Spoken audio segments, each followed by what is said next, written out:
ربیہ کے خواب کی تعبیر۔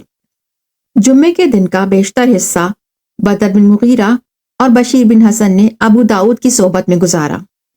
ان کی باتوں سے ابو داؤد کو یہ اطمینان ہو چکا تھا کہ وہ رات اس قلعے میں گزاریں گے، لیکن گزشتہ 2 دن سے وہ اس بات پر حیران تھا کہ قلعے کے بہت سے سپاہی اچانک غائب ہو چکے ہیں۔ دوپہر کے وقت جب وہ بدر اور بشیر کے ساتھ کھانا کھا رہا تھا، اس نے کہا، قلعے میں سپاہیوں کی تعداد بہت کم ہو گئی ہے۔ میرا خیال ہے کہ جب آپ یہاں ہوں تو آپ کی حفاظت کا پورا انتظام ہونا چاہیے۔ بدر نے بے پرواہی سے جواب دیا، اپنے لیے ہم نے کبھی سپاہیوں کی ضرورت محسوس نہیں کی۔ آپ کی شجاعت میں کلام نہیں، لیکن اس قلعے کی حفاظت کے لیے بھی سپاہیوں کی اچھی خاصی تعداد ہونا ضروری ہے۔ نصرانیوں کی طرف سے اچانک حملے کا خدشہ نہ ہو تو بھی آپ کو ہوشیار رہنا چاہیے۔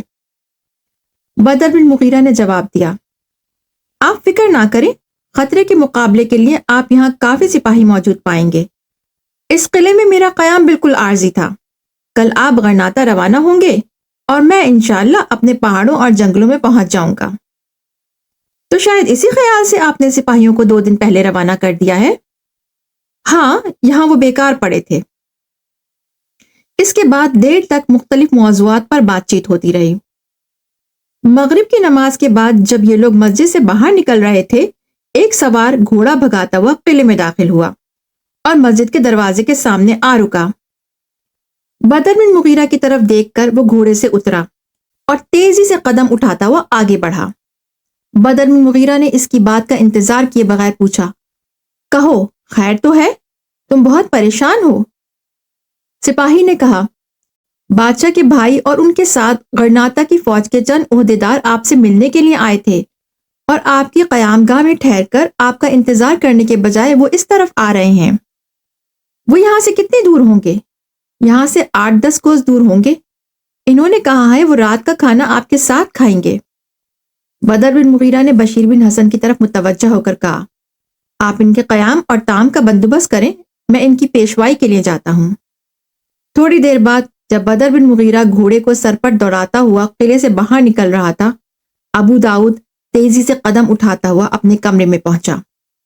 کچھ دیر گہری سوچ میں کمرے کے اندر ٹہلتا رہا، پھر اس نے درمیانی دروازہ کھول کر مریا کے کمرے میں جھانکتے ہوئے کہا، مریا ذرا ادھر آؤ۔ مریا کرسی سے اٹھ کر اس کے کمرے میں داخل ہوئی تو اس نے جلدی سے دروازہ بند کر دیا۔ ربیہ اور اینجلا ایک دوسرے کی طرف دیکھنے لگی۔ ربیہ نے آہستہ سے کہا، اینجلا، ابا جان آج صبح سے پریشان ہیں۔ اینجلا نے ربیہ کی طرف معنی خیز نگاہوں سے دیکھتے ہوئے جواب دیا، ان کی پریشانی کی وجہ شاید کل کا کٹھن سفر ہو، لیکن ربیہ تم ان سے زیادہ پریشان دکھائی دیتی ہو۔ جب ہم قسطلہ سے غرناطہ کی طرف روانہ ہو رہے تھے تو تم بہت خوش تھیں، لیکن اب ایسا معلوم ہوتا ہے کہ تمہیں غرناطہ کی نسبت یہ ویران قلعہ زیادہ پسند ہے۔ مجھے غرناطہ سے محبت ہے، مجھے فکر ہے کہ ابا جان کہیں کل غرناطہ جانے کا ارادہ بدل نہ دیں۔ تمہیں معلوم ہے کہ ابا جان غرناطہ جانے کا ارادہ تبدیل نہیں کریں گے۔ سرحدی عقاب نے ہمارے لیے غرناطہ سے نئی بگی منگوائی ہے۔ تمہاری پریشانی کی وجہ کچھ اور ہے۔ ربیہ، تم مجھ سے اپنے دل کی بات نہیں چھپا سکتی۔ سچ کیا ہو، تمہیں اس بات کا غم نہیں کہ سرحدی عقاب کا نشیمن غرناطہ سے دور ہوگا؟ ربیہ کے چہرے پر حیا کی سرخ اور سفید لہریں رقص کرنے لگیں۔ وہ اینجلا کو کوئی جواب نہ دے سکی۔ اینجلا نے پھر کہا، ربیہ، ہم دونوں ایک کشتی میں سوار ہیں، لیکن میں بشیر بن حسن کا نام لیتی ہوں تو تم مجھے ملامت کرتی ہو، اور تمہاری اپنی حالت یہ ہے کہ یہاں سے رخصت ہونے کے تصور سے تمہارا چہرہ مرجھا جاتا ہے۔ سچ کیا ہو، تمہیں سرحدی عقاب سے محبت نہیں؟ اینجلا، میں یہ کیسے کہہ سکتی ہوں کہ مجھے اس سے نفرت ہے، لیکن میری دنیا اس کی دنیا سے مختلف ہے۔ بدر بن مغیرہ اندلس کے آسمان پر 14ویں کا چاند ہے، اور میں ان لاکھوں تماشائیوں میں سے ایک ہوں جو اس کی آب و تاب سے متاثر ہونے کے باوجود اسے آسمان سے اتار کر اپنے جھوپڑے کی زینت بنانے کا خیال دل میں نہیں لا سکتے۔ بشیر بن حسن بھی اندلس کے آسمان کا چمکتا ہوا ستارہ ہے، اور تمہاری دلچسپی اگر اسے دیکھنے تک محدود رہتی تو میں یقیناً اعتراض نہ کرتی، لیکن اینجلا، تم اس ستارے کو آسمان سے نوچ کر اپنے دامن کی زینت بنانا چاہتی ہو، اور ان بلندیوں سے آنکھیں بند کر لیتی ہو جو تمہارے اور اس کے درمیان حائل ہیں۔ میں تمہاری آنکھیں کھول دینا اپنا فرض سمجھتی ہوں۔ اینجلا کا خوبصورت چہرہ مرجھا گیا۔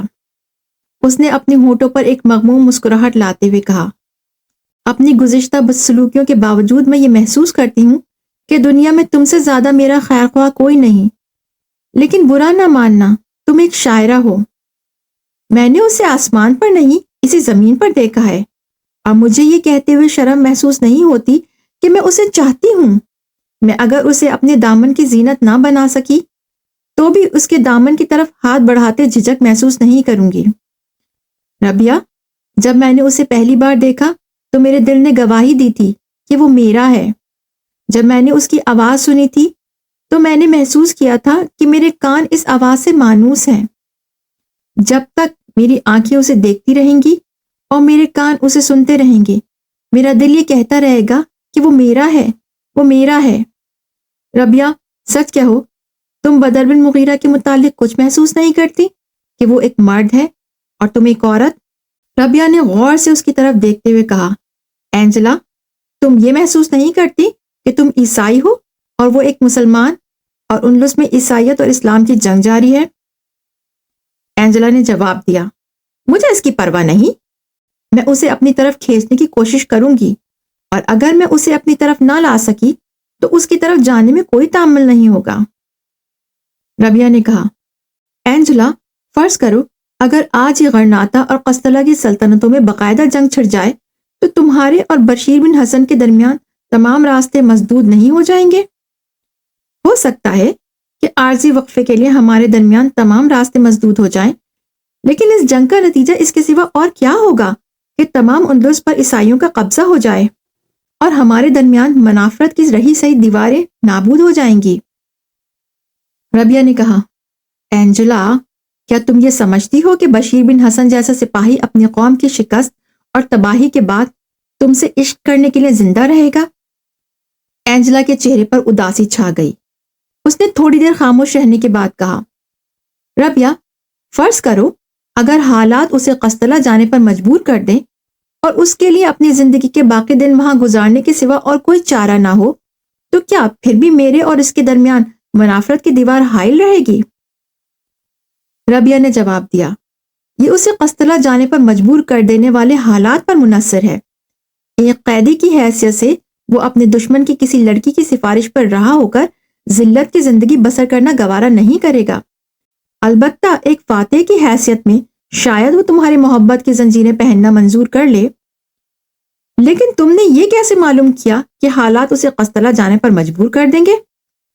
اینجلا نے اپنی پریشانی پر قابو پانے کی کوشش کرتے ہوئے جواب دیا، ایک پھول کا صحیح مقام باغ ہے، شاید وہ خود ہی زیادہ عرصے اس ویرانے میں رہنا پسند نہ کرے۔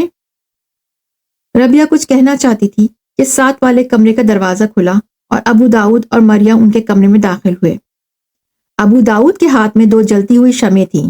جب اس نے دونوں دریچوں میں یہ شمعیں رکھ دیں تو ربیہ نے معصومانہ انداز میں کہا، ابا جان، کمرے میں فانوس سے پہلے ہی کافی روشنی ہے، یہ شمع جلانے سے کیا فائدہ؟ ابو داؤد نے پریشان ہو کر کہا، ربیہ، تمہیں زیادہ روشنی سے نفرت ہے؟ نہیں ابا جان، لیکن یہ ہوا سے بجھ جائیں گی، اگر آپ کہیں تو میں کھڑکیاں بند کر دوں؟ نہیں، تازہ ہوا کے لیے کھڑکیوں کا کھلا رہنا ضروری ہے۔ پھر اس نے مریا کی طرف متوجہ ہو کر کہا، اگر یہ بجھ جائے تو انہیں فوراً دوبارہ جلا دینا، میرے کمرے میں اور شمعیں پڑی ہیں، جب یہ ختم ہو جائے تو ان کی جگہ اور لا کر رکھ دینا۔ ابو داؤد یہ کہہ کر باہر نکل گیا۔ عشاء کی نماز کے بعد بدر بن مغیرہ شاہ غرناطہ کے بھائی الزغل اور غرناطہ کی فوج کے 2 نامور سالار موسیٰ اور الزغیری کے ہمراہ قلعے میں داخل ہوا۔ غرناطہ کے 15 سپاہی اور معمولی عہدیدار بھی ان کے ساتھ تھے۔ چونکہ قلعے کی مسجد میں مؤذن اذان دے رہا تھا، اس لیے یہ لوگ گھوڑوں سے اترتے ہی مسجد میں داخل ہوئے۔ ابو داؤد اور بشیر بن حسن نے مسجد کے دروازے پر انہیں خوش آمدید کیا۔ الزغل نے بشیر بن حسن کے ساتھ گرم جوشی سے مصافحہ کرتے ہوئے ابو داؤد کی طرف دیکھا۔ بدر بن مغیرہ نے کہا، یہ ابو داؤد ہیں، میں رستے میں آپ سے ان کا ذکر کر چکا ہوں۔ الزغل نے ابو داؤد کے ساتھ مصافحہ کرتے ہوئے کہا، بدر نے آپ کی بہت سی خوبیاں بیان کی ہیں، لیکن میرے نزدیک آپ کی سب سے بڑی خوبی یہ ہے کہ ہمارا سرحدی عقاب آپ کا عقیدت مند ہے۔ ابو داؤد نے مسکراتے ہوئے کہا، میری سب سے بڑی خوبی یہ ہے کہ میں ایک انتہا درجے کے فیاض طبع نوجوان کا مہمان ہوں، جس نے اپنے بے کس مہمان کی بیجا تعریف بھی مہمان نوازی کے فرائض میں شامل کر لی ہے۔ وہ حادثہ جس کے باعث مجھے چند دن کے لیے سرحدی عقاب کی ہم نشینی نصیب ہوئی ہے، میری زندگی کا ایک انتہائی خوشگوار واقعہ ہے۔ غرناطہ کا وہ رجل عظیم جسے میں دور سے دیکھ لینا بھی اپنی خوش قسمتی خیال کرتا، آج میرے سامنے ہے۔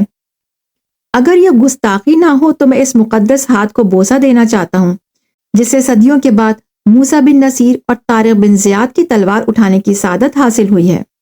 الزغل ان باعمل انسانوں میں سے تھا جو خوشامد سے بہت پریشان ہوتے ہیں، لیکن ابو داؤد کا لب و لہجہ اسے متاثر کیے بغیر نہ رہ سکا۔ اس نے اپنے ہاتھ کھینچنے کی کوشش نہ کی۔ ابو داؤد نے نہایت گرم جوشی کے ساتھ اس کے ہاتھ پر بوسہ دیا، اور اس کے ساتھ ہی دو گرم گرم آنسو جو ابو داؤد کی آنکھوں سے انتہائی ضرورت کے وقت ٹپکا کرتے تھے، الزغل کے ہاتھ پر گر پڑے۔ قریباً اسی قسم کے جذبات کا اظہار ابو داؤد نے موسیٰ اور الزغیری سے متعارف ہوتے وقت بھی کیا۔ یہ لوگ مسجد میں داخل ہوئے، امامت کے فرائض ابو داؤد نے انجام دیے۔ نماز کے بعد جب یہ لوگ بالائی منزل کے ایک کمرے میں کھانا کھا رہے تھے، ابو داؤد ان پر اثر ڈالنے کے لیے اپنے دماغ اور زبان کی تمام صلاحیتوں سے کام لے رہا تھا۔ الزغل جو خود بھی بہت سے علوم میں غیر معمولی استطاعت رکھتا تھا، ابو داؤد کے تباہر علمی سے بہت متاثر ہوا، اور جب اس نے اپنی خفیہ سرگرمیوں کا ذکر کیا جن کا مقصد قسطلہ کی ظالم حکومت کا تختہ الٹنا تھا، تو الزغل نے کہا، خدا کا شکر ہے کہ آپ نے اپنی سرگرمیوں کے لیے وہ جگہ منتخب کی جہاں آپ کی بہت زیادہ ضرورت ہے۔ غرناطہ میں آپ ہمارے لیے بہت کچھ کر سکیں گے۔ بدر بن مغیرہ نے آپ کے متعلق مجھے جو کچھ بتایا ہے، اس سے میرا اندازہ ہے کہ آپ نوجوانوں کو متاثر کرنا جانتے ہیں۔ میں غرناطہ میں ایک ایسا نوجوان آپ کے سپرد کروں گا جسے راہ راست پر لانا ہمارے لیے اندلس کی کھوئی ہوئی سلطنت کو دوبارہ حاصل کرنے سے کم نہیں۔ میری مراد اپنے بھتیجے اور اندلس کے ولیعہد عبداللہ سے ہے۔ وہ پرلے درجے کا وہمی، ڈرپوک، خوشامد پسند اور جلد باز نوجوان ہے۔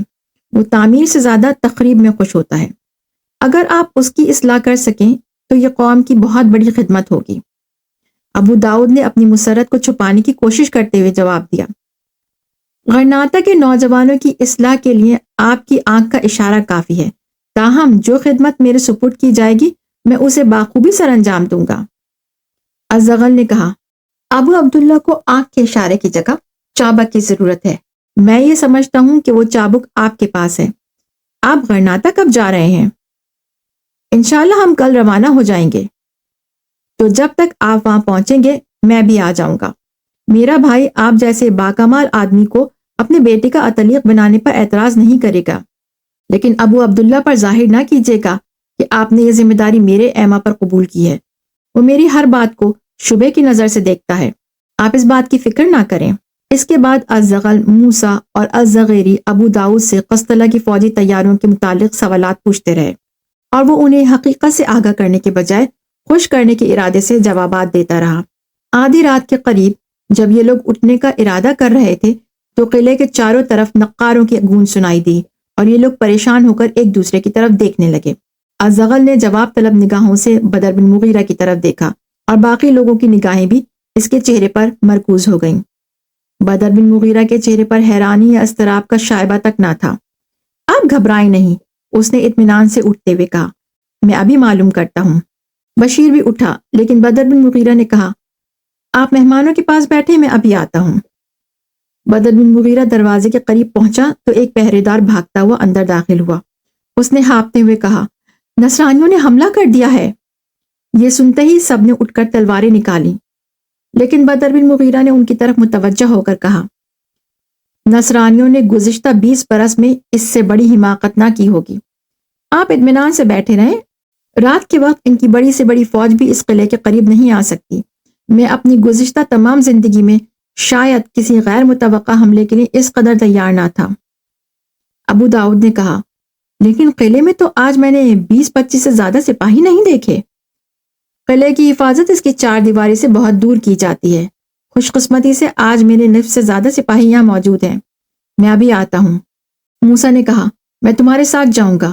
بدر بن مغیرہ نے جواب دیا، مجھے ڈر ہے کہ آپ میرے ہی کسی سپاہی کے تیر کا نشانہ نہ بن جائیں۔ میں شاید خود بھی باہر لڑنے والوں کی رہنمائی کے لیے نہ جا سکوں۔ میں صرف قلعے کے پہرے داروں کو چند ہدایت دینا چاہتا ہوں۔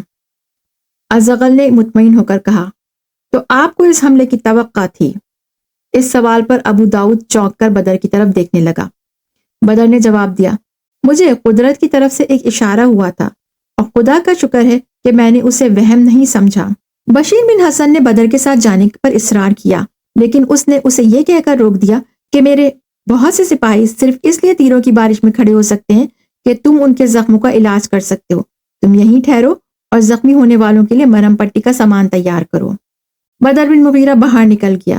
ایک ساعت کے بعد وہ واپس آیا اور بولا، اگر آپ چاہیں تو بے فکر ہو کر سو سکتے ہیں۔ نصرانی اس قلعے سے 2 کوس کے فاصلے پر غیر متوقع استقبال دیکھ کر بھاگنے کی کوشش کر رہے ہیں، لیکن اگر اس میں سے 10 آدمی بھی بچ کر نکل گئے تو یہ ایک معجزہ ہوگا۔ میں آپ میں سے کسی کو اس شاندار فتح میں حصہ بننے سے نہیں روکنا چاہتا، لیکن پو پٹنے سے پہلے آپ کا باہر نکلنا مناسب نہیں۔ صبح کی روشنی میں آپ قیدیوں کو اکٹھا کرنے اور بھاگنے والوں کو تیروں کا نشانہ بنانے میں میرے ساتھیوں کی مدد کر سکیں گے۔ یہ کہہ کر بدر بن مغیرہ ابو داؤد کی طرف متوجہ ہوا۔ آپ ذرا اپنے کمرے میں جائیں اور باہر کھلنے والے دریچے بند کروا دیں اور روشنیاں بجھا دیں، اور بچوں کو ہدایت کریں کہ کوئی دریچے کے سامنے کھڑا نہ ہو۔ مجھے پہرے داروں نے اطلاع دی ہے کہ حملہ آوروں کی ایک بھٹکی ہوئی ٹولی قلعے کے قریب دیکھی گئی ہے۔ اگرچہ قلعے کو ان لوگوں سے کوئی خطرہ نہیں، تاہم یہ اندیشہ ضرور ہے کہ ان میں سے کوئی روشنی دیکھ کر تیر چلا دے۔ مجھے امید نہ تھی کہ وہ ایسی غلطی کریں گے۔ یہ کہہ کر ابو داؤد بھاگتا ہوا کمرے سے باہر نکل گیا۔ ازغل نے ہنستے ہوئے کہا، ایک اچھا عامل شاذ و نادر ہی ایک اچھا سپاہی ثابت ہوتا ہے۔ ابو داؤد تھوڑی دور جا کر سوچ میں پڑ گیا اور اس کی رفتار کم ہونے لگی۔ بدر بن مغیرہ کی باتوں سے اسے یقین ہو چکا تھا کہ اس کی دعوت پر حملہ کرنے والوں کی تباہی یقینی ہے، اس لیے روشنی جلانے یا بجھانے سے کوئی فرق نہیں پڑے گا۔ اس کے ساتھ ہی اس کے دل میں یہ خدشہ پیدا ہوا کہ کہیں حملہ آوروں کے ساتھ اس کا نوکر بھی نہ ہو، جسے اس نے سرحد کے گورنر کے پاس ایلچی بنا کر بھیجا تھا۔ بظاہر اس بات کا امکان بہت کم تھا، تاہم اسے تشویش تھی، اور اس سے زیادہ تشویش اسے اس بات کی تھی کہ کہیں حملہ آوروں کا فوج کا سپر سالار گرفتار ہونے پر بدر بن مغیرہ کے سامنے اس کا بھانڈا نہ پھوڑ دے۔ اس مرحلے پر وہ اپنے دل کو یہ کہہ کر تسلی دے رہا تھا کہ سرحد کے گورنر نے اسے فرڈیننڈ کا خاص آدمی سمجھ کر اس کی ہدایت پر ضرور عمل کیا ہوگا اور کسی فوجی عہدیدار پر اس کا راز افشا نہیں کیا ہوگا۔ وہ ہر قدم پر طرح طرح کے خدشات محسوس کرتا اور انہیں جھٹلاتا اپنے کمرے کے قریب پہنچا تو ایک نئے خیال نے اس کے جسم پر کپ کپی طاری کر دی۔ اس نے سوچا، کیا یہ ممکن نہیں کہ سرحد کا گورنر شہرت اور ناموری کے شوق میں خود ہی اس فوج کے ساتھ چلا آیا ہو، اور وہ گرفتار ہونے کے بعد بدر بن مغیرہ اور ازغل کے سامنے یہ کہہ دے کہ تمہارا مجھے میں نہیں ہوں، ابو داؤد ہے جس نے مجھے اس قلعے پر حملہ کرنے کی دعوت دی ہے۔ وہ انتہائی پریشانی کی حالت میں اپنے بچاؤ کے مختلف طریقے سوچ رہا تھا کہ اسے کسی کی ہلکی سی چیخ سنائی دی۔ وہ جلدی سے دروازہ کھول کر اپنے کمرے میں داخل ہوا۔ ساتھ والے کمرے سے ایک اور چیخ کے بعد کسی کے گرنے کی آواز آئی۔ اتنی دیر میں وہ اخفی کمرے میں داخل ہو چکا تھا۔ ایک لمحے کے لیے اس کا خون منجمد ہو کر رہ گیا۔ اینجلا اور مریا فرش پر بے ہوش پڑی تھیں۔ اینجلا کے سینے میں ایک تیر پیوست تھا۔ ربیہ سکتے کے عالم میں اس کے قریب کھڑی تھی۔ ابو داؤد نے انتہائی پریشانی کے عالم میں ربیہ کی طرف دیکھا اور اس نے اضطراری حالت میں دریچوں کی طرف اشارہ کیا۔ ابو داؤد نے شمع اٹھا کر ایک طرف پھینکتے ہوئے کھڑکیاں بند کر دی اور اینجلا اور مریا کی طرف متوجہ ہوا۔ مریا، اینجلا، اس نے دونوں کو یکے بعد دیگرے جھنجھوڑتے ہوئے کہا۔ اینجلا نے کرراتے ہوئے آنکھیں کھول دی، لیکن مریا بے ہوش تھی۔ ربیہ نے کہا، ابا جان، طبیب کو بلا لیجئے، اینجلا زخمی ہے اور امی جان صدمے سے بے ہوش ہو گئی ہیں۔ اینجلا دریچے کے سامنے سے گزر رہی تھی کہ باہر سے کسی نے تیر چلا دیا۔ آپ جلدی کریں، اینجلا کا خون بہہ رہا ہے۔ ابو داؤد اٹھ کر بھاگتا ہوا باہر نکل گیا۔ تھوڑی دیر بعد ابو داؤد کے ساتھ بدر بن مغیرہ اور بشیر بن حسن کمرے میں داخل ہوئے۔ بشیر نے اینجلا اور مریا پر ایک سرسری نظر ڈالنے کے بعد دونوں کو یکے بعد دیگرے اٹھا کر ان کے بستروں پر لٹا دیا۔ اتنی دیر میں ایک نوکر اس کے دواؤں کا تھیلا لے کر پہنچ گیا۔ بشیر نے تھیلا کھول کر ایک شیشی نکالی اور دوا کے چند قطرے رومال پر چھڑک کر ابو داؤد کے ہاتھ میں دیتے ہوئے کہا، آپ اپنی بیوی کو یہ دوا سنگھا دیجئے، وہ ابھی ہوش میں آ جائے گی۔ اس کے بعد وہ اینجلا کی طرف متوجہ ہوا۔ وہ پھٹی پھٹی آنکھوں سے اس کی طرف دیکھ رہی تھی۔ بشیر بن حسن نے زخم کا جائزہ لینے کے بعد تیر کی طرف ہاتھ بڑھایا۔ اینجلا دونوں ہاتھوں سے اس کا ہاتھ پکڑ کر چلانے لگی۔ نہیں نہیں، بشیر بن حسن نے کہا، دیکھو یہ تیر جتنی دیر سے نکالا جائے گا اتنی ہی تم کو زیادہ تکلیف ہوگی۔ تم ڈرو نہیں، میرا ہاتھ پکڑو ورنہ مجھے بے ہوش کرنے کی دوا دینی پڑے گی۔ بشیر بن حسن نے بدر بن مغیرہ اور اپنے نوکر کی طرف اشارہ کیا۔ اینجلا نے چلا کر کہا، نہیں نہیں، میرے ہاتھ پاؤں مت پکڑیے، میں کچھ نہیں کروں گی۔ بشیر نے کہا، میرا پہلے ہی خیال تھا کہ تم بہادر لڑکی ہو، صرف ایک لمحے کے لیے آنکھیں بند کر لو، گھبراؤ نہیں۔ لیکن اینجلا اطاعت، محبت اور عقیدت بھری نگاہوں سے اس کی طرف دیکھتی رہی۔ اب کہ بشیر بن حسن نے تیر کی طرف ہاتھ بڑھایا تو اس نے کوئی مذمت نہ کی۔ اس نے اپنے ہونٹ بھینچ لیے اور ایک ہلکی سی جھرجھری کے بعد بے اختیار اس کے ہاتھ زخم کی طرف بڑھے، لیکن بشیر کے ہاتھ کی ایک ہی جنبش میں تیر زخم سے باہر آ چکا تھا۔ بشیر بن حسن نے اطمینان کا سانس لیتے ہوئے کہا، زخم زیادہ گہرا نہیں، انشاءاللہ بہت جلد آرام آ جائے گا۔ اسی اثنا میں مریا کو ہوش آ چکا تھا۔ اس نے ایک لمحے کے لیے آنکھیں کھولنے کے بعد پھر بند کر لی اور پھر چیخ مار کر اپنے بستر سے اٹھی۔ میری بیٹی، میری اینجلا، کہتی ہوئی اینجلا کے بستر کی طرف بھاگی۔ اینجلا تم ٹھیک ہو نا؟ میری بیٹی بچ جائے گی نا؟ بتائیے، خدا کے لیے بتائیے۔ وہ نیم دیوانگی کی حالت میں بشیر بن حسن کو بازو سے پکڑ کر جھنجھوڑ رہی تھی۔ بشیر بن حسن نے کہا، دیکھیے مجھے پٹی باندھنے دیجیے، آپ کی یہ ہمدردی اس کی تکلیف میں اضافہ کر رہی ہے۔ بشیر بن حسن کو چھوڑ کر مریا بدر بن مغیرہ کی طرف متوجہ ہوئی۔ خدا کے لیے میری لڑکی کی جان بچائیے۔ ابو داؤد نے آگے بڑھ کر مریا کا بازو پکڑ لیا اور کھینچ کر زبردستی بستر پر لٹاتے ہوئے کہا، مریا دیوانی نہ ہو، صبر سے کام لو، اینجلا بہت جلد تندرست ہو جائے گی، زخم بہت معمولی ہے۔ مریا نے چلا کر کہا، تمہارے سینے میں دل نہیں پتھر ہے، اینجلا زندہ رہے یا مر جائے تمہیں اس سے کیا، تمہیں تو غرناطہ۔ مریا غرناطہ کہہ کر رک گئی۔ ابو داؤد نے محسوس کیا کہ قضا کا ہاتھ اس کے گلے تک پہنچ کر رک گیا ہے۔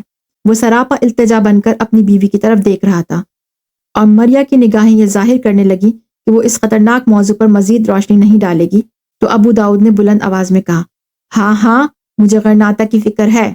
غرناطہ کو ایسے وحشیوں کی یلغار سے بچانا ہر مسلمان کا فرض ہے جو لڑکیوں پر تیر چلانے میں بھی شرم محسوس نہیں کرتے، اور اینجلا کے زخمی ہونے کا میرے غرناطہ جانے سے کوئی تعلق نہیں۔ تمہیں یہ تو معلوم ہونا چاہیے تھا کہ جب باہر سے حملے کا خطرہ ہو تو روشن کمرے کی کھڑکیاں نہیں کھول دی جاتی، اور تم سے یہ بھی نہ ہو سکا کہ اینجلا کو کھڑکی کے سامنے کھڑی ہونے سے منع کر دو۔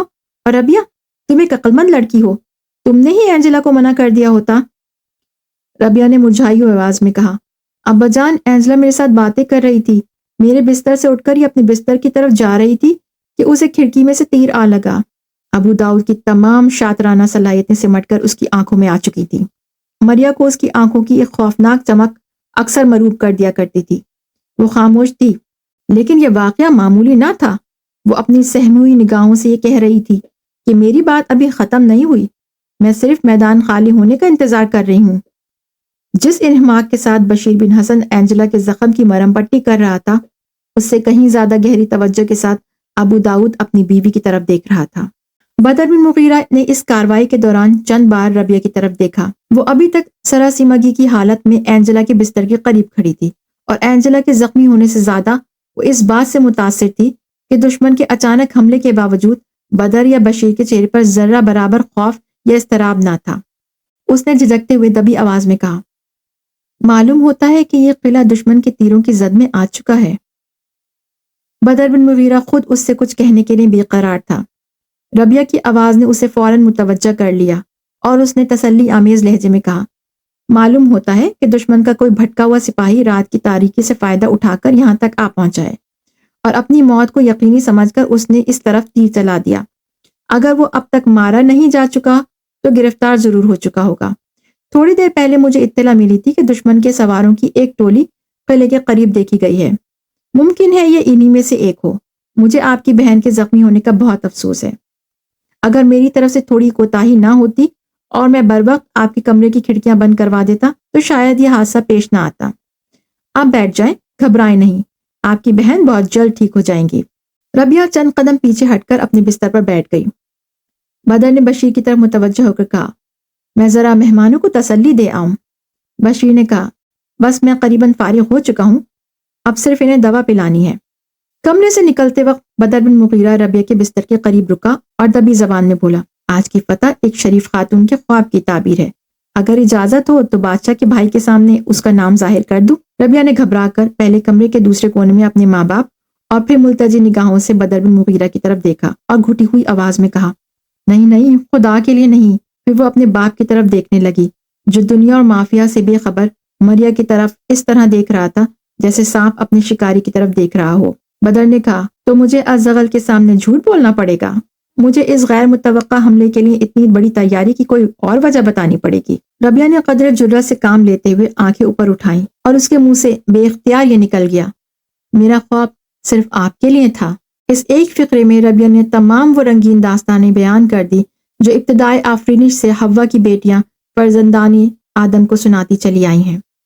بولتے وقت اسے ان الفاظ کی گہرائی کا اندازہ نہ تھا، لیکن دل کی لطیف اور خوشگوار دھڑکنوں نے اسے فوراً آگاہ کر دیا کہ وہ ایک بہت بڑی چھلانگ لگا چکی ہے۔ اس کی آنکھیں جھک گئیں، اس کا چہرہ حیا سے تمتما اٹھا۔ بدر جا چکا تھا، لیکن وہ یہی محسوس کر رہی تھی کہ وہ ابھی تک اس کے سامنے کھڑا اس کی طرف گھور رہا ہے، اور صرف وہی نہیں، کمرے کی ہر شے اس کی طرف گھور رہی ہے۔ اپنے رگو پے میں ایک ارتعاش محسوس کرتے ہوئے بستر سے اٹھی اور اینجلا کے بستر کے قریب آ کھڑی ہوئی۔ بشیر بن حسن نے پیالی میں دوا ڈالی تو اس نے کہا، لائیے میں پلا دیتی ہوں۔ بشیر بن حسن اور اس کا نوکر باہر جانے لگے تو ابو داؤد نے کہا، ٹھہریے، میں بھی آپ کے ساتھ چلتا ہوں۔ بشیر نے کہا، آپ آرام کریں۔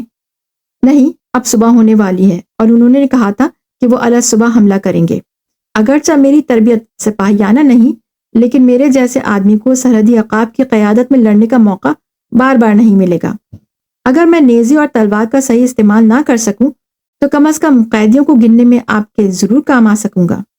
بشیر نے کہا، میرے خیال میں ابھی ان کے جانے میں کچھ دیر ہے، آپ اتنی دیر بچوں کا دل بہلائیے، میں آپ کو وقت پر بلا لوں گا۔ اتنی دیر میں ازغل کی صحبت میں بیٹھوں گا۔ ایسے لوگوں کی صحبت میں بیٹھنا بار بار نصیب نہیں ہوتا۔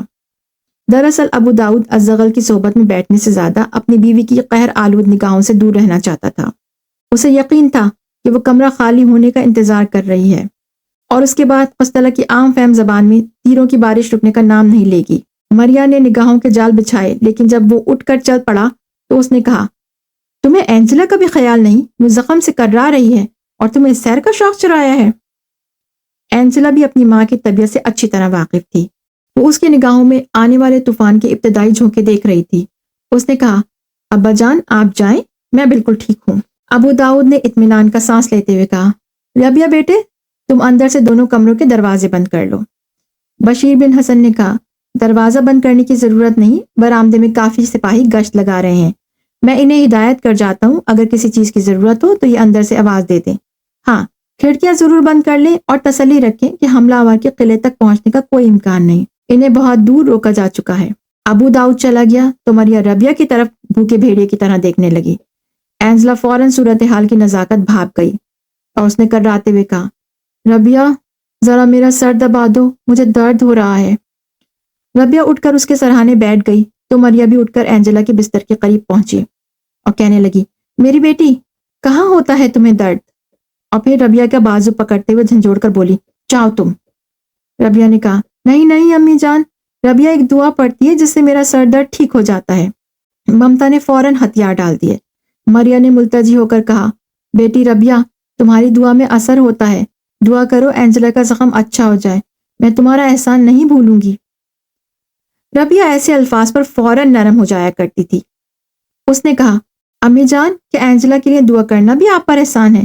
کیا اینجلا میری بہن نہیں؟ ربیہ تم فرشتہ ہو، اچھا بیٹھ جاؤ اپنی بہن کے پاس، اس نے ایک طرف سمٹتے ہوئے کہا۔ اینجلا نے کہا، امی جان آپ آرام کریں۔ بیٹی جب تک تم تندرست نہیں ہو جاتی مجھے آرام کہاں؟ نہیں امی، آپ جائیں، میں بالکل ٹھیک ہوں۔ مریا نے کہا، میں جانتی ہوں تم اپنی بہن کے ساتھ پھر کوئی نہ ختم ہونے والی داستان شروع کرنا چاہتی ہو۔ ربیہ نے کہا، امی جان آپ سو جائیں، وہ کہتے تھے کہ یہ قلعہ محفوظ ہے۔ مریا نے اٹھ کر اپنے بستر پر بیٹھتے ہوئے کہا، خدا کرے وہ واپس جانے پر مجبور ہو جائیں، ورنہ ہمیں اینجلا کے ساتھ اس حالت میں سفر کرنا پڑے گا۔ ربیہ نے کہا، وہ کہتے تھے کہ ان میں سے شاید کوئی بھی زندہ بچ کر نہ جا سکے۔ مریا نے مایوس ہو کر کہا، کون کہتا تھا؟ سرحد عقاب نے کمرے سے نکلتے ہوئے کہا تھا کہ میں آپ کو تسلی دوں۔ تھوڑی دیر بعد جب مریا اونگتے اونگتے بستر پر لیٹ گئی تو اینجلا نے سرگوشی کے انداز میں کہا، ربیہ، تمہیں یقین ہے یہ قلعہ فتح نہیں ہوگا؟ ربیہ نے کہا، مجھے یقین ہے۔ ربیہ، ہم شاید چند دن اور یہیں رہیں۔ جب تک تم سفر کے قابل نہیں ہوتی ہمیں یہیں رہنا پڑے گا۔ اینجلا نے جاننے کے لیے کہ اس کی ماں جاگ رہی ہے یا نہیں اسے آہستہ سے آواز دی، اور اس کی طرف سے کوئی جواب نہ پا کر ربیہ کا ہاتھ اپنے ہاتھ میں لے کے بولی، میں نے سر درد کا بہانہ کیا تھا۔ ربیہ نے جواب دیا، مجھے معلوم ہے۔ تمہیں کیا معلوم ہے؟ تم مجھے ماں کے غصے سے بچانا چاہتی تھی۔ خدا کا شکر ہے کہ ابا جان باہر نکل گئے، ورنہ امی آسمان سر پر اٹھا لیتی۔ ربیہ نے کہا، اینجلا، تمہیں زخم کی وجہ سے تکلیف تو ہوگی؟ نہیں، جس زخم پر ان کے ہاتھ مرہم رکھے وہاں درد نہیں ہو سکتا۔ ربیہ، سچ کہو، تمہیں اس بات کی خوشی نہیں کہ ہمارا سفر ملتوی ہو جائے گا؟ اس نے جواب دیا، مجھے تمہارے زخمی ہونے کا افسوس ہے۔ کیا تمہاری زندگی کی سب سے بڑی خواہش یہ نہیں تھی کہ کل کا سفر ملتوی ہو جائے؟ یہ بےہودہ باتیں ہیں، میں کیسے یہ خواہش کر سکتی تھی کہ تم زخمی ہو جاؤ؟ اینجلا نے تھوڑی دیر سوچنے کے بعد کہا، ربیہ، جب وہ تمہارے علاج کے لیے آیا تھا تو میں یہ محسوس کیا کرتی تھی کہ تم میرا حق چھین رہی ہو۔ سچ پوچھو تو مجھے زخمی ہونے کا کوئی افسوس نہیں۔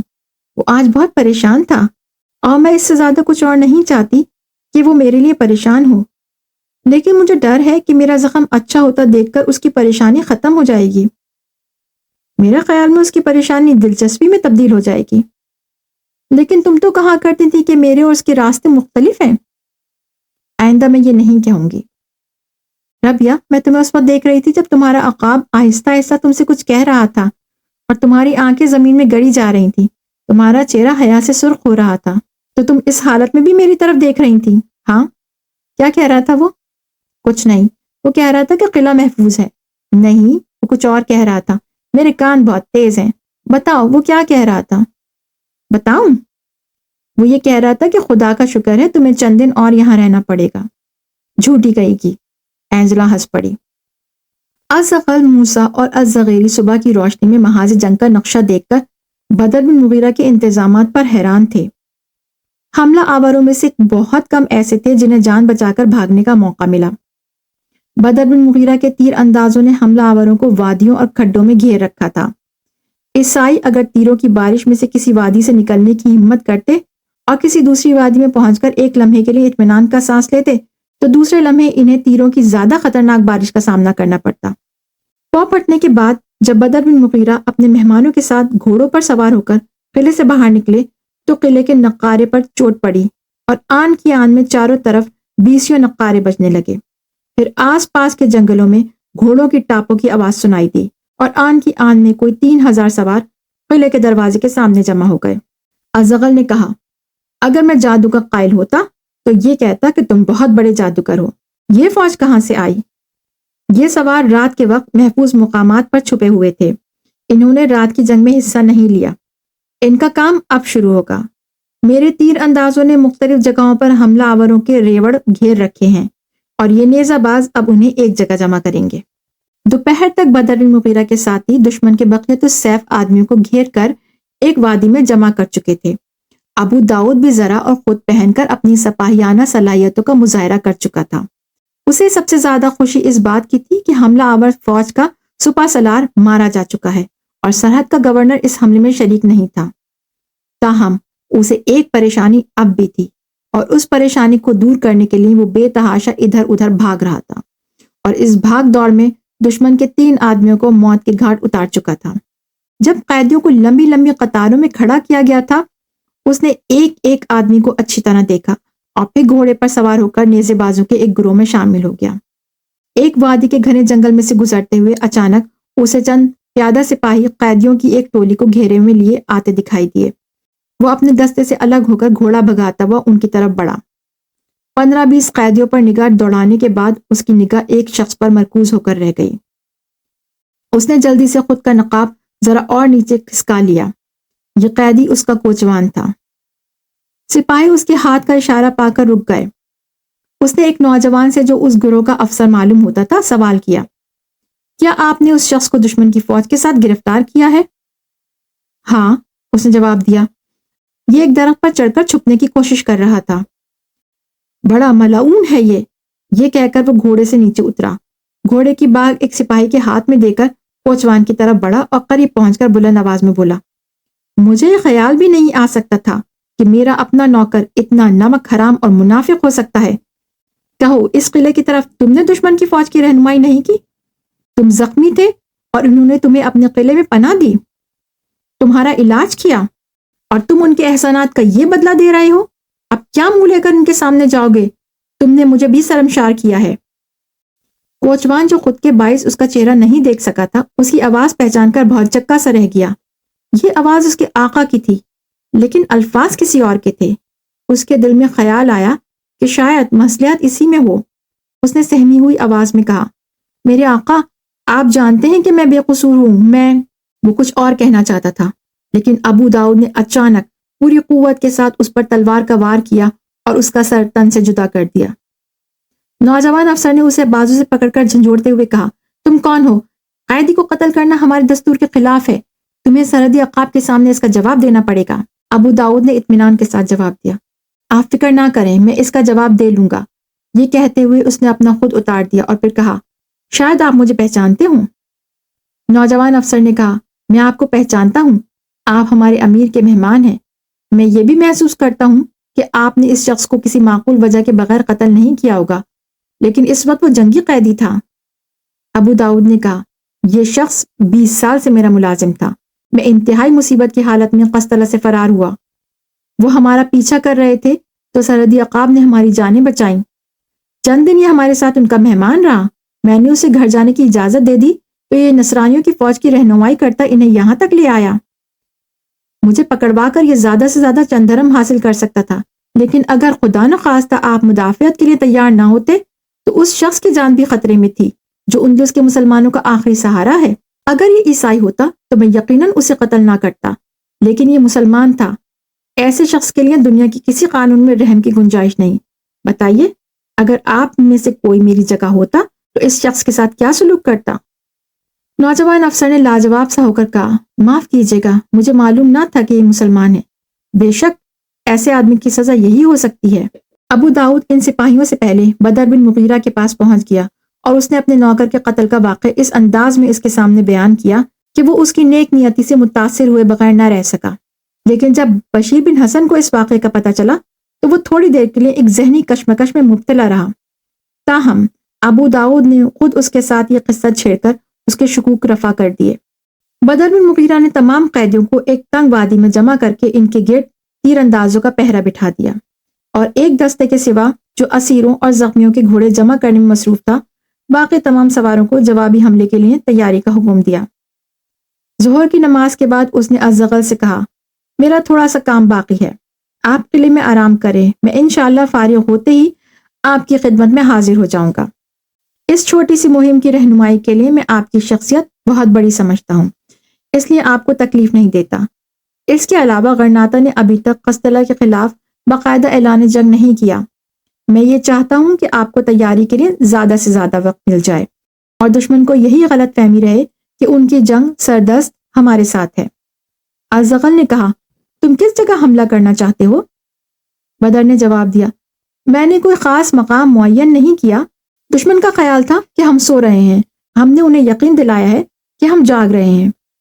ہماری اس مہم میں لڑائی کم ہوگی اور سفر زیادہ ہوگا۔ ازغل نے اپنی قبا اور امامہ اتار کر ایک سپاہی کو دیتے ہوئے کہا، مجھے ایک سپاہی کے لباس کی ضرورت ہے، ہم سب تمہارے ساتھ جائیں گے۔ آج کے دن تم ہمارے سپہ سالار ہو، وہ دن آنے والا ہے جب تم غرناطہ کا جھنڈا اٹھاؤ گے، لیکن آج میں سرحدی عقاب کا جھنڈا اٹھاؤں گا۔ بدر، گھبراؤ نہیں، میں صرف حکم دینا ہی نہیں جانتا، حکم ماننا بھی جانتا ہوں۔ موسیٰ اور زغیری اور ان کے ساتھیوں نے ازغل کی تقلید کی اور بدر کے سپاہیوں کا لباس پہن کر اس کا ساتھ دینے کے لیے تیار ہو گئے۔ تھوڑی دیر بعد بدر بن مغیرہ 3000 سواروں کے ساتھ قلعے سے باہر نکلا اور اپنا امتیازی نشان قائم رکھنے کے لیے سفید قبا اور سفید امامہ پہنے ہوئے تھا۔ شام کے وقت فرڈیننڈ کی مملکت کے سرحدی شہروں اور قصبوں کے باشندے اپنی فاتح سپاہیوں پر پھول نچھاور کرنے کے بجائے سرحدی عقاب کے طوفانی حملے کا سامنا کر رہے تھے۔ اگلی صبح سورج نکلنے سے تھوڑی دیر بعد یہ فوج سرحد کے ایک وسیع اور عریض علاقے کو تخت و تاراج کر کے واپس عقابوں کی وادی میں پہنچ چکی تھی۔ بعض سواروں کے آگے مویشیوں کے ریوڑ تھے اور بعض اپنے گھوڑوں پر مال غنیمت لادے ہوئے تھے، اور یہ فوج تاجروں کا ایک بہت بڑا قافلہ معلوم ہوتی تھی۔ بدر بن مغیرہ نے اپنے مستقر پر پہنچ کر اعلان کیا کہ اس مال غنیمت کا 5واں حصہ غرناطہ کے بیت المال میں بھیجا جائے گا۔ اس کے بعد اس نے 500 تازہ دم سواروں کو ایک نوجوان کی قیادت میں سرحدی قلعے کی طرف کوچ کرنے کے لیے تیار کیا اور انہیں حکم دیا کہ وہ قیدیوں کو ہانک کر سرحد کے پار پہنچا آئیں، اور ایک خاص ایلچی کو بشیر بن حسن کے نام یہ پیغام دے کر بھیج دیا کہ دشمن کے وہ زخمی جو چلنے پھرنے کے قابل نہ ہو گھوڑوں پر سرحد کے پار پہنچا دیے جائیں، اور جن کی حالت زیادہ خراب ہو ان کا علاج کیا جائے۔ میں 1-2 دن یہیں رہوں گا۔ اس کے بعد جب بدر بن مغیرہ الزغل، موسیٰ اور الزغیری کے ساتھ غرناطہ کے آئندہ اقدامات پر بحث کر رہا تھا تو الزغل نے کہا، فرڈیننڈ باقاعدہ لڑائی شروع کرنے میں تاخیر نہیں کرے گا۔ اگر وہ اس قلعے پر قبضہ کر لیتا تو باقاعدہ لڑائی چھڑ چکی تھی، اسے مزید تیاری کا موقع نہیں دینا چاہیے۔ تمہاری اس شاندار فتح کی خبر سن کر غرناطہ کے لوگوں کے حوصلے بہت بلند ہو جائیں گے۔ میرا ارادہ یہ ہے کہ میں خود غرناطہ کے لوگوں کو تمہاری اس شاندار فتح کی خبر سناؤں۔ اس کے بعد تم غرناطہ پہنچ جاؤ۔ اہل غرناطہ نے برسوں سے اپنی قوم کے فاتح سپاہی کا استقبال نہیں کیا، اور غرناطہ کے شعراء زندوں سے مایوس ہو کر قبروں میں سونے والے سپاہیوں کے متعلق قصیدے لکھتے ہیں۔ تمہیں دیکھ کر وہ یقیناً یہ خیال کریں گے کہ قدرت نے ان کے لیے حوادث کے ایک سیلاب کا رخ بدلنے والا سپاہی بھیج دیا ہے، اور عوام کا جوش و خروش دیکھ کر میرا بھائی فوراً اعلان جنگ کر دے گا۔ وہ پہلی ہی سر دھڑ کی بازی لگانے کے لیے تیار ہے، لیکن اسے ڈر ہے کہ قوم اس کا ساتھ نہیں دے گی۔ گزشتہ ملاقات کے بعد سے میں اپنے آپ کو غرناطہ کی فوج کا ایک سپاہی سمجھتا ہوں۔ اس محاذ پر میری پہم جنگ کا مقصد صرف ایک تھا، اور وہ یہ کہ جب تک اہل غرناطہ خواب غفلت سے بیدار نہیں ہوتے ہم فرڈیننڈ کی توجہ اپنی طرف مبذول رکھیں۔ لیکن اب مجھے وہ دن دور نظر نہیں آتا جب وہ اپنی پوری قوت کے ساتھ غرناطہ پر حملہ کر دے گا۔ اراغون کی ملکہ اور قسطلہ کے بادشاہ نے اپنی شادی کے دن یہ حلف اٹھایا تھا کہ وہ غرناطہ فتح کیے بغیر چین سے نہیں بیٹھیں گے، اور اب تک تیاریوں میں مصروف ہیں۔ غرناطہ کو بچانے کی واحد صورت یہ ہے کہ ان کے حوصلے ہمیشہ کے لیے پست کر دیے جائیں۔ الزغل نے کہا، حقیقت یہ ہے کہ ہم صخرہ پر قبضہ کرنے کا فیصلہ کر چکے ہیں، اور میں اس مقصد کے لیے آپ کو لینے آیا تھا۔ بدر نے کہا، میری فوج کے تمام سپاہی حاضر ہیں، میں ابھی آپ کے ساتھ چلنے کے لیے تیار ہوں۔ الزغل نے کہا، نہیں، آپ کے سپاہیوں کا اس محاذ پہ رہنا ضروری ہے۔ سردست آپ انہیں کسی قابل اعتماد آدمی کی قیادت میں سونپ کر غرناطہ پہنچ جائیں۔ شاید آپ کے پہنچنے سے 1-2 دن بعد ہی ابو الحسن جنگ کے اکھاڑے میں کودنے کے لیے تیار ہو جائیں۔ موسیٰ نے کہا، میرے خیال میں اگر یہ فوج کے چند دستوں کے ساتھ غرناطہ پہنچے تو لوگوں پر اس کا خوشگوار اثر ہوگا، اور میں یہ بھی چاہتا ہوں کہ ابتدائی جنگوں میں غرناطہ کی فوج کے طوفانی دستوں کی قیادت ان کے سپرد کر دی جائے۔ ان کی موجودگی میں لوگوں کا حوصلہ بڑھ جائے گا۔ اس کے بدلے ہم اس سرحد کی حفاظت کے لیے اپنی فوج کے کچھ سپاہی یہاں بھیج دیں گے۔ بدر نے کہا، ہمارا مقصد دشمن پر فتح پانا ہے، اور میں ہر اس محاذ پہ پہنچتا رہوں گا جہاں میری ضرورت ہوگی۔ سردست مجھے یہ اطمینان ہے کہ اگر میں 2000 سپاہی بھی یہاں سے لے جاؤں تو بھی ہمارا یہ مورچہ کمزور نہیں ہوگا۔ تاہم مجھے آپ کی اس تجویز سے اتفاق ہے کہ یہاں سپاہیوں کی تعداد میں کمی نہ آئے۔ اگر یہاں سے 1000 تجربہ کار سپاہی نکالے جائیں تو ان کی جگہ غرناطہ سے اتنے ہی نئے سپاہی بھرتی کر کے بھیج دیے جائیں۔ اس صورت میں یہ علاقہ ہمیں دفاعی مرکز کا کام دے گا، اور دوسرے ہم سرحد پر چھیڑ چھاڑ جاری رکھ کر فرڈیننڈ کی توجہ ایک سے زیادہ محاذوں پر بانٹ سکیں گے۔ الزغیری نے سوال کیا، آپ کو یقین ہے کہ فرڈیننڈ اس تازہ شکست کے بعد غرناطہ سے پہلے اس علاقے کو فتح کرنا ضروری خیال کرے گا؟ بدر بن مغیرہ نے جواب دیا، مجھے یقین ہے کہ گزشتہ تجربات نے اسے بہت دور اندیش بنا دیا تھا۔ اسے یہ یقین ہو چکا تھا کہ اگر خدا نخواستہ وہ باقی تمام اندلس پر قبضہ کر لے تو بھی اسے برسوں تک ان چٹانوں کے ساتھ ٹکرانا پڑے گا۔ تاہم اگر وہ ایسا فیصلہ کرے تو یہ مسلمانان اندلس کے لیے ایک نیا شگون ہوگا۔ ہم کم از کم 10 برس تک اس کی تمام قوت اس محاذ پر مبذول رکھ سکیں گے، اور اگر اہل غرناطہ خودکشی کا پورا ارادہ نہیں کر چکے تو اتنی مدت میں وہ کروٹ ضرور بدلیں گے۔ الزیغری نے سوال کیا، اگر گستاخی نہ ہو تو میں یہ جاننا چاہتا ہوں کہ آپ کے پاس کتنی فوج ہے؟ بدر بن مغیرہ نے جواب دیا، اب تک جتنے سپاہی آپ نے دیکھے اتنے ہی اور ہوں گے۔ موسیٰ نے کہا، فرض کیجئے کہ حالات ہماری یا آپ کی توقع سے زیادہ آپ کو غرناطہ میں ٹھہرنے پر مجبور کر دے، تو آپ کے سالاروں میں سے کوئی ایسا ہے جو آپ کی غیر موجودگی میں ایسی ہوشیاری سے کام لے سکے جو آپ نے کل دشمن کے غیر متوقع حملے کا مقابلہ کرنے میں دکھائی ہے؟ میرا مطلب ہے کوئی ایسا شخص جس کی موجودگی میں آپ کے سپاہیوں کو آپ کی غیر حاضری کا احساس نہ ہو۔ اس میں شک نہیں کہ میرے سپاہی مجھ سے محبت کرتے ہیں، لیکن یہ خدا کا فضل ہے کہ میرے پاس 10 سے زیادہ آدمی ایسے ہیں جن میں ہر ایک میری جگہ لے سکتا ہے۔ الزغل نے کہا، آپ کی نظر میں ان میں سے بہترین کون ہے؟ میرا نائب منصور بن احمد۔ منصور بن احمد وہ نوجوان تو نہیں جو آپ کے ساتھ مشقی گھوڑے پر سوار تھا؟ نہیں، وہ اس وقت یہاں موجود نہیں ہے، وہ قرطبہ گیا ہوا ہے۔ قرطبہ؟ کیا وہ قرطبہ کا باشندہ ہے؟ نہیں، وہ اشبیلیہ کا باشندہ ہے اور قرطبہ کے دورے پر گیا ہوا ہے۔ دورے پر؟ نئے سپاہی بھرتی کرنے کے لیے۔ اور وہ اشبیلیہ سے خود یہاں کیسے پہنچا؟ جس طرح دوسرے سپاہی پہنچے ہیں۔ اسے بشیر بن حسن لایا تھا۔ اگلے دن الزغل اور اس کے ساتھیوں نے بدر بن مغیرہ سے یہ وعدہ لے کر کہ وہ 1 ہفتے کے بعد 1000 سپاہیوں کے ساتھ غرناطہ پہنچ جائیں گے، وہاں سے کوچ کیا۔